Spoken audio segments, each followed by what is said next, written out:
muito tempo que eu vejo, nesses meus 20 anos de trabalho em consultoria em prefeituras, né, em gestão pública, vi de uma forma contínua as prefeituras cometendo o mesmo erro de sempre, que era ter duas políticas públicas juntas, né? Esporte e cultura, né?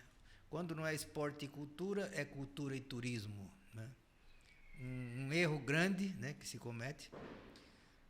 Humberto Santa Cruz corrigiu isto quando era prefeito, né? Criou uma secretaria de cultura e outra secretaria de esporte e juventude, né? Agora, na nova reforma da atual gestão, cometeram um erro de novo, né? Juntaram cultura e esporte, né? Me parece que é isso, né? Ou juntaram cultura e turismo? Esporte. Cultura está junto, né? Isso. Cultura e esporte. Cultura e esporte. Um erro que se comete, até porque eu admiro o trabalho da secretária Vânia na área do esporte, mas eu acho que as coisas deveriam ser separadas. E voltando à velha questão da cultura, né, Felipe e Daniel, eu lembro que a cultura, na época ali do segundo mandato de Humberto, teve um grande salto no município, né, quando criaram o Centro Cultural em Luiz Eduardo Magalhães. Vocês já estavam aqui na época? Vocês já atuavam no Centro Cultural? Como que era a participação de vocês? Já estávamos, e na época, inclusive, a gente estava numa luta, que na verdade foi uma luta constante, que passou por todas as gestões, né? Que é a questão do Conselho Municipal de Política Cultural. Né? Quando a gente conhece o Conselho, na época Conselho de Cultura, né, em Luiz Eduardo, ele era um conselho muito estranho, porque ele era um conselho, e depois a gente fez todo um trabalho de pesquisa, né, e na verdade o Conselho de Cultura sempre foi um órgão muito estranho em Luiz Eduardo, desde da sua primeira lei, lá nas primeiras gestões de Osiel. Depois, na gestão de Humberto, houve uma nova lei, mas ainda assim não tinha espaço dentro do conselho para a classe artística. É por isso que a gente diz que era um conselho de cultura muito estranho. Né? Por exemplo, eu lembro que eu cheguei aí em reunião do Conselho de Cultura, que tinha membros de igreja, membros de hotelaria, membros do turismo, mas não tinha um artista. Né? Tanto é que, quando inauguraram o Centro Cultural, que obviamente a gente não nega a importância, a existência de um centro, de um espaço, um equipamento cultural é sempre válida, é sempre importante, né?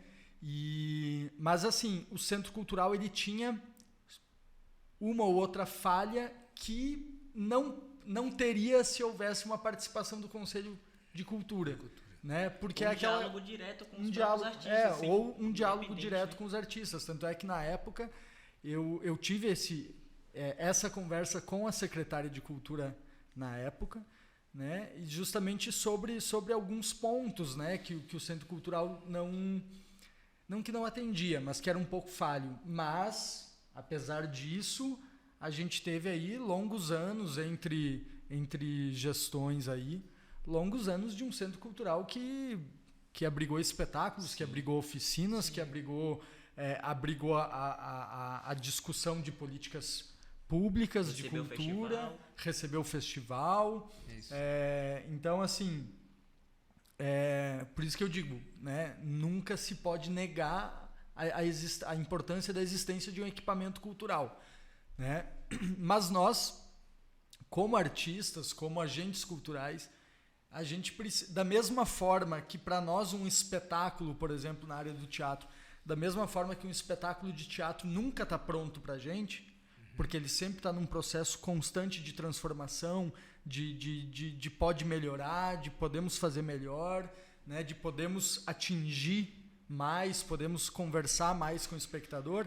Da mesma forma, a gente luta dentro das políticas públicas, né? Então, o equipamento cultural ele tem que ser adequado, né? As políticas públicas elas têm que ser adequadas, né? E esse é um processo que a gente vem lutando há muitos anos. Aí. A gente pode tranquilamente falar de pelo menos aí uns 7 anos, né? De que a mesma galera, não só nós aqui da CEPAC, eu não quero fazer injustiça com ninguém, nós da CEPAC, outros agentes culturais como o Michel, como o Shaolin, né? O Michel da área de audiovisual, o Shaolin da área de música, né? Então são um grupo aí. Os próprios quadrilheiros também. Isso. Né?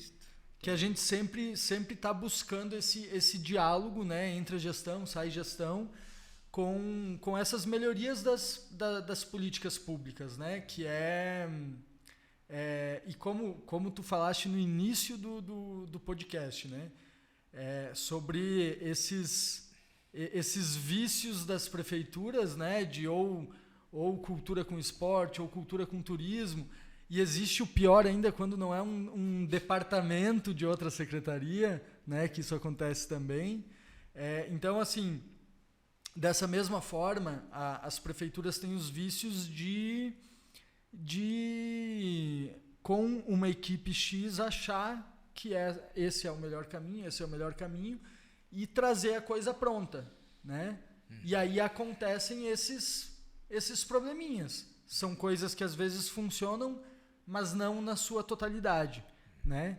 E a gente está vindo, inclusive, de uma participação na mostra de teatro da rede de teatro do Velho Chico, onde lá houveram muitas trocas, muitas discussões a respeito dessas questões de políticas públicas, e um diretor teatral lá, o Gilberto Moraes, no encerramento da mostra, ele tocou num ponto, ele colocou uma frase que resume tudo, né? Que o artista ele não pode se contentar com o mínimo. O artista minimamente precisa de dignidade, né? Dignidade enquanto agente cultural, dignidade enquanto exercer o seu trabalho, né? E é uma coisa que profissional, né?